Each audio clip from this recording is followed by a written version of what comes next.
Senator Ted Cruz is demanding an apology from President Obama. He wants the president to look millions of Americans in the eye tomorrow night at the State of the Union and say he is sorry to every single person who lost his or her health insurance. Is that going to happen? Senator Cruz joins us. Nice to see you, sir. Great to see you, Greta. Okay, so first, what are the odds that's going to happen? Well, unfortunately, the odds are not high.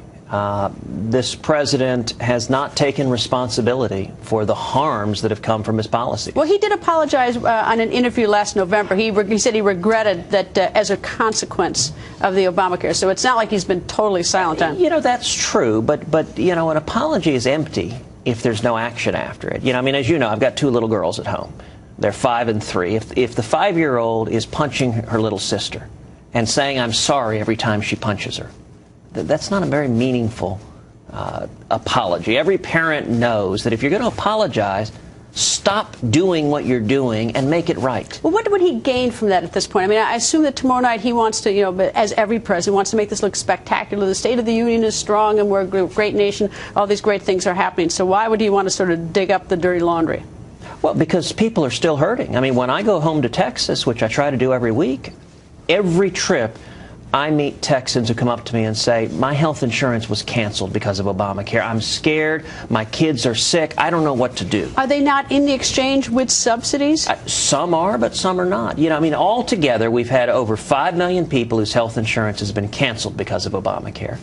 The administration estimates that about 3 million have in some way or shape or form gotten insurance. But McKinsey & Company says of those 3 million, only 11% didn't have insurance. That's only about 330,000. So think about this. To extend insurance to 330,000 people who didn't have it, President Obama and his administration has screwed up the health care for potentially tens or hundreds of millions of Americans. It doesn't make any sense. Well, there are 48 million estimated who didn't have insurance before Obamacare. And it does, I mean, there is some question like why would you disrupt, 300+ million people in the country, whatever the numbers are, for the sake of 48 million, instead of designing something to satisfy the 48 million. That might have probably been a little more sensible. Is that not something that was even thought about? Well, in this instance, Obamacare doesn't come anywhere close to providing insurance for those 48 million. I mean, the estimates are 330,000 people. You know, it would have been cheaper to send a check to each of those people for $1 million. That would have cost 1/6 as much as Obamacare, and it wouldn't have messed up everyone else's insurance. When is the breaking point, if there is one? Is it the point when we get through March 31st and the enrollment period is up and we sort of like we look at the money and see whether all the millennials have divvied up the money that we're hoping they're going to pay in? Is that the point? Well, there are a series of breaking points. The first biggest hit came from the 5 million plus people whose insurance was canceled. The second that we're seeing right now are premium spikes and premium increases, particularly in the individual market, particularly young people. Young people are getting hammered by Obamacare, which is why it is becoming so profoundly unpopular among young people. Why aren't they saying anything? So that we're not putting them on TV?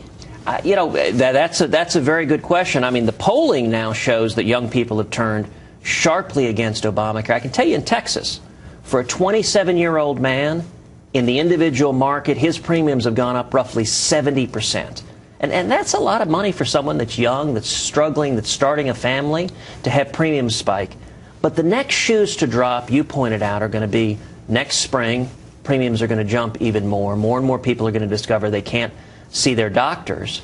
And then the biggest shoe to drop, I cannot tell you how many heads of HR at big companies have said they're just getting ready to dump everyone on their large group insurance onto the exchanges, and that's where you have the risk of tens of millions or even hundreds of millions losing their health insurance. Do you think the president is worried? Do you think he's nervous that this is going to work, or do you think he's so confident that this is the end-all, this is with a few little repairs along the way? You know, Greta, the most troubling thing about the Obama presidency has been a willingness to abuse power and allow the ends to justify the means. So I don't see any action on the president to correct the fact of over 5 million people have lost their health insurance. And the pattern over and over again is just to double down.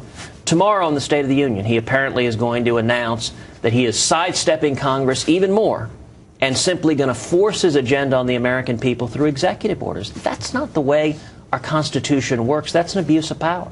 Senator, nice to see you, sir. Always great to be with you. You're going to be there tomorrow night.